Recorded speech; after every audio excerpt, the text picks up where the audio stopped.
Hey guys, it's Sean O'Connell, the managing director here at CinemaBlend, and I am going to take the argument that the first Bad Boys is so much better than Bad Boys 2 before we get into Bad Boys for Life. I have stated this opinion over the years and have been told that I am crazy, but I'm going to break down exactly the reasons why I think the first Bad Boys is so much better than Bad Boys 2.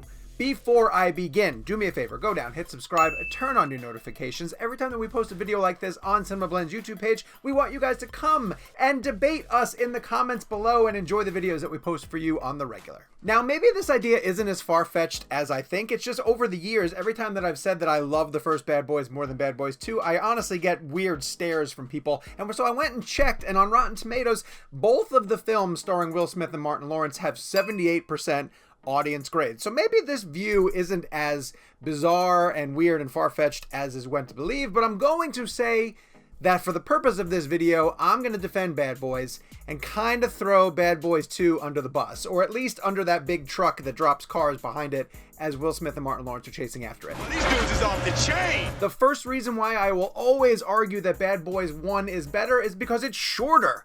It's tighter. It is Michael Bay's shortest film over the course of his entire filmography. It's one of his earliest films. Actually, I think it's his first film.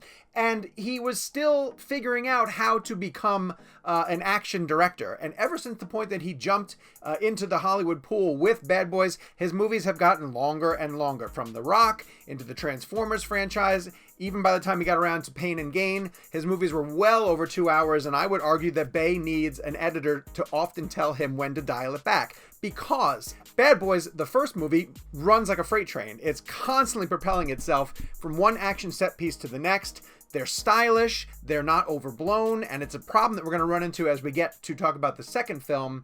But I'm going to say that because it's such a nice, tight package, I always think that the first Bad Boys movie is like a 90-minute movie. When I went back and looked today for the purpose of researching this video, and I learned that it's 119 minutes, just shy of 2 hours, it doesn't feel like that at all. It feels like it zips by in a 90 to 95 minute package, which is exactly what those mid to late 90s action films were. They were beautiful for that reason. I love them for that reason. And I love the first Bad Boys for being the shortest film in Michael Bay's filmography. That leads me to my second point, which is simply that Bad Boys 2 is too much of a good thing. It takes everything that we love about the initial Bad Boys and doubles down on it. It's double the amount of chemistry and arguing between the two leads. It's double the amount of action set pieces that just get bigger and bigger as the movie goes on. And at 2 hours and 27 minutes, it feels like a bloated sequel to what was a lean and mean adventure in the first movie. Yes, I do think that the action in Bad Boys 2 is arguably better because Michael Bay was able to sort of blow out his thought process in terms of his approach to the action set pieces.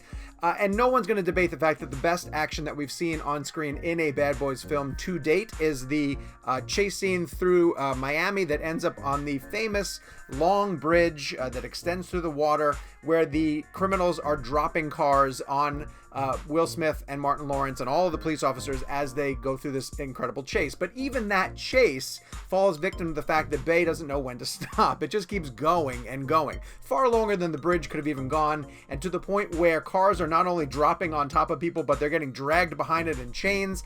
It's Bay to the biggest extreme, ahead of something like Six Underground, which is full Bayhem. But it's Michael Bay sort of saying, oh, you loved this about the first movie? Here's a lot more of it. And so by the time you get to Bad Boys 2, it's exhausting by the time that they're driving their Hummer through Cuba completely to take down the bad guys at the end of that film. It was too much. I was waving a white flag, and I just wanted to go back to the sort of stripped down bareness that came with the first movie. Okay, let's stop and talk about Cuba for a second, because I know that that's part of Bad Boys 2 and that there's some villain they had to go to Cuba to take down, but I don't even know what the case that they are trying to solve in Bad Boys 2 is. I completely lose the story, and so I'm giving Bad Boys 1 the advantage because at least we knew that there was a case that they had to solve. It involved Téa Leoni's character, who witnessed a crime and wanted to go into some sort of protective custody. She didn't want to identify the bad guy because the bad guy kept coming after her, so Will Smith and Martin Lawrence's characters had to basically protect her until they could figure out who the bad guy was. It gave them a mission. Bad Boys 2 doesn't really know know, what type of case that they want to put the guys on, so they're constantly shifting. It begins at a KKK rally. It gets into guys who are trying to smuggle drugs in dead bodies through a funeral home. It ends in Cuba. It just keeps escalating to the point where I have no clue who exactly they are going up against. And the one thing that I really want out of Bad Boys for Life is a actual villain who poses a threat to both Will Smith and Martin Lawrence, because I think that they are best when they're teaming up against somebody specific, as opposed to Bad Boys 2, where they are just basically running from one action scene to the next. In this next section, I want to talk about the attitude of the characters in Bad Boys and how it works so much better in the first movie than in the second one. In the first movie, Marcus, played by Martin Lawrence, is actually kind of a badass. I will knock you the fuck out. It's like these two guys need to be badass cops for us to believe that they are the bad boys in Miami. In the first movie, you believe that Marcus is somebody who can actually survive on the streets and be a competent detective. Both of them are kind of mean. Both of them are kind of nasty. They both have an edge about them. Whereas when you got into Bad Boys 2, they made Martin Lawrence the schlubby family guy who stayed at home, and they let Will Smith be the badass. I liked it better when the whole movie had an angry tone to itself. When each of the guys in the movie had a chip on their shoulder, something to prove. It made them angry not just at themselves, but it made them angry at the criminals that they were fighting. Perfect sort of way to bleed into the chemistry of your classic buddy cop team up. But the odd couple notion, which I'm going to address finally in our last section, gets overplayed in Bad Boys 2 and is just gritty and nasty enough in the first one to make it work. Finally, I need to talk about the chemistry between Will Smith and Martin Lawrence, because it's gold and it's part of the reason why we love this franchise so much. But I do argue that Bad Boys 1 uses their chemistry together as an odd couple much better than what we see in Bad Boys 2, simply because Bad Boys 2 completely, as I mentioned, doubles down on it and gives us too much of a good thing. In the first movie, these guys are trying to figure out how to work together, but they've been partners long term ever since they knew each other in high school. So they've been successful at the job, even though they've sort of figured out how to sort of work together and play off of each other's strengths and weaknesses.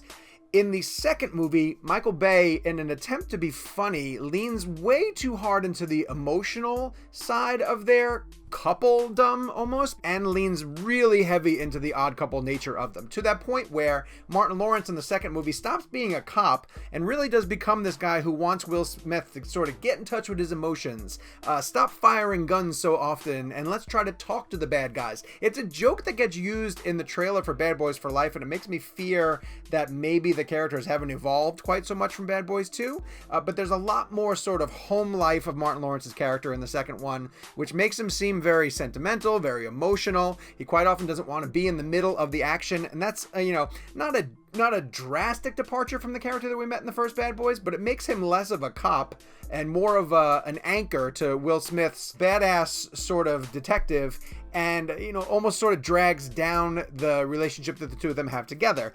I think their chemistry is still powerful enough to get Bad Boys 2 through a lot of the big action sequences, but the way that they used it for comedic effect in the first movie, to me, is far more effective. As you guys can tell, I'm a huge fan of the first Bad Boys and not so much a big fan of Bad Boys 2, and that's really how I've felt ever since I saw Bad Boys 2. I can't really express to you how excited I was to go into Bad Boys 2 to see Michael Bay re-team with Will Smith and Martin Lawrence, because I loved the first Bad Boys so much. It's one of those movies I went back to the theaters multiple times to see, loved the soundtrack for it, loved the chemistry between the two leads, thought that Michael Bay was really proving himself to be this lean and mean action director, and I couldn't wait to see what these guys did in a sequel.